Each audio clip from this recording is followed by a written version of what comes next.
السلام علیکم دوستو، میں امید کرتا ہوں کہ آپ سب دوست خیریت سے ہوں گے، اور میں تمام دوستوں کے لیے دعا کرتا ہوں تاکہ تمام دوستوں کا اپنے زمان میں رکھے۔ آپ سب دوست دیکھ رہے ہیں یوٹیوب چینل میڈیسن انفو۔ آج میڈیسن کے بارے میں بتانے سے پہلے میں تمام دوستوں سے ایک ریکویسٹ کرتا ہوں کہ ہمارے یوٹیوب چینل میڈیسن انفو کو سبسکرائب کریں، لائک کریں، شیئر کریں اور بیل آئیکن کے بٹن کو دبانا نہ بھولیں، تاکہ ہماری ہر نئی آنے والی ویڈیو چاہے کسی بھی میڈیسن کے متعلق ہے یا کسی میڈیسن کے بارے میں انفارمیشن جو بھی ہے تو آپ تمام دوستوں تک بآسانی پہنچ جائے، اور اب تمام دوستوں کو بھی میڈیسن کے بارے میں معلومات حاصل ہو سکیں جو ہم اپنے ہر آنے والی ویڈیو میں دیتے ہیں۔ ہر میڈیسن کے متعلق آپ کو نئی سے نئی انفارمیشن دیتے ہیں۔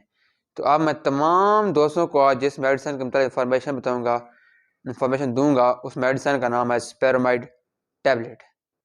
اسپیرومائڈ ٹیبلٹ ہمارے پاس 20 mg میں بھی ہوتی ہے اور 40 mg میں بھی، جو میرے پاس ہے یہ 20 mg کی ٹیبلٹ کی باکس پڑی ہوئی ہے۔ اور اس کے بعد میں تمام دوستوں کو اسپیرومائڈ ٹیبلٹ کا فارمولہ بتاؤں گا، یہ کون سے فارمولوں سے مل کر بنتی ہے۔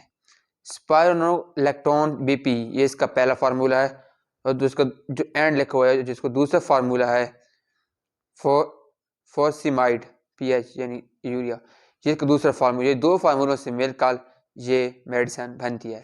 اور یہ کون سی کمپنی اسپیرومائڈ ٹیبلٹ کو تیار کرتی ہے؟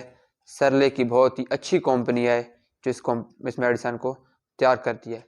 اور اس میڈیسن کی جو ہمارے پاس اس وقت پاکستان میں پرائس ہے وہ ہے 118 روپے، یعنی کہ اور اس 20 mg ٹیبلٹ میں تقریباً کتنی گولیاں ہوتی ہیں، کتنی ٹیبلٹ ہوتی ہیں؟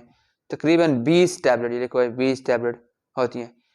اب میں تمام دوستوں کو بتاؤں گا کہ یہ کون سی بیماری کے لیے استعمال، اس کے یوزز کیا ہیں اور اس کے سائیڈ ایفیکٹ، سب باتیں اب میں آپ تمام دوستوں کے ساتھ شیئر کرتا ہوں۔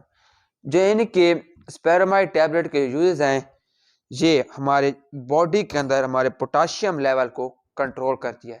اگر یعنی کہ ہمارا پوٹاشیم لیول کو منٹین رکھتی ہے، نہ اس کو اوپر کرنے کے دیتی ہے یا نیچے، اس کو منٹین کرنے میں بہت ہی اہم کردار ادا کرتی ہے، اور اس کو یعنی کہ برقرار رکھے گی تو ہمیں چھوٹا پیشاب وغیرہ بھی زیادہ آئے گا، اور یہ ہمارے ہائی بلڈ پریشر کو بھی کنٹرول، اگر ہمارا بی پی اکثر ہائی رہتا ہے تو ہم اس کا استعمال کر سکتے ہیں ڈاکٹر کی ہدایت کے مطابق۔ اکثر ڈاکٹر بھی جن پیشنٹ کا بی پی ہائی ہوتا ہے ان کو استعمال کرنے کے لیے دیتے ہیں۔ اور اب میں تمام دوستوں کو اس کے سائیڈ افیکٹ بتاؤں گا، یعنی اس کو زیادہ استعمال کرنے سے یہ کون سی بیماریاں پیدا کرتی ہے۔ ڈائریا، ہمیں پیچز وغیرہ لگ سکتے ہیں، اس کے بعد مسلز میں کریمپ وغیرہ بھی آ سکتا ہے، اور ہمارے جسم کے اندر خارش وغیرہ بھی ہو سکتی ہے، یعنی کہ ہمارے جسم پر الرجی خارش ہوگی، ہم اس کو جسم کو خارش کرنا شروع کر دیں گے، اور اس کے سائیڈ افیکٹ ہو گیا تو ہمیں ویکنس، کمزوری وغیرہ بھی آ سکتے ہیں، ہمارے جسم میں کمزوری وغیرہ پیدا ہو سکتی ہے، اور چھوٹا پیشاب بہت زیادہ آ جائے گا، یعنی حد سے بھی زیادہ آ سکتا ہے اگر اس کے ہمیں سائیڈ افیکٹ ظاہر ہوں تو وہ پیشنٹ جو اس کا استعمال نہیں کر سکتے، یعنی کہ وہ پیشنٹ جن کا بی پی اکثر لو رہتا ہے تو وہ بھی اس میڈیسن کا استعمال ڈاکٹر کے ہدایت کے بغیر نہ کریں، اور وہ پیشنٹ یعنی کہ بریسٹ فیڈنگ کے درمیان عورتیں بھی اس کا استعمال نہیں کر سکتی۔ اگر ڈاکٹر پریزنٹ کر تو پھر تو کر سکتے ہیں، اگر ڈاکٹر کہتا ہے کہ نہیں کرنی تو آپ نہ کریں۔ چند باتیں جو میں ہر ویڈیو میں کرتا ہوں کہ آپ جو میڈیسن استعمال کریں ڈاکٹر کی ہدایت کے مطابق استعمال کریں۔ ہمارے یوٹیوب چینل کا مقصد آپ کو میڈیسن کے متعلق سے چند انفارمیشن دینا ہے، اور آپ میڈیسن کا استعمال اپنے ڈاکٹر کے دیے ہوئے مشورے کے مطابق کریں۔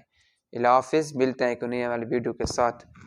اگر میری ویڈیو پسند آئی ہو تو میرے یوٹیوب چینل میڈیسن انفو کو لازمی سبسکرائب کرنا۔ اللہ حافظ۔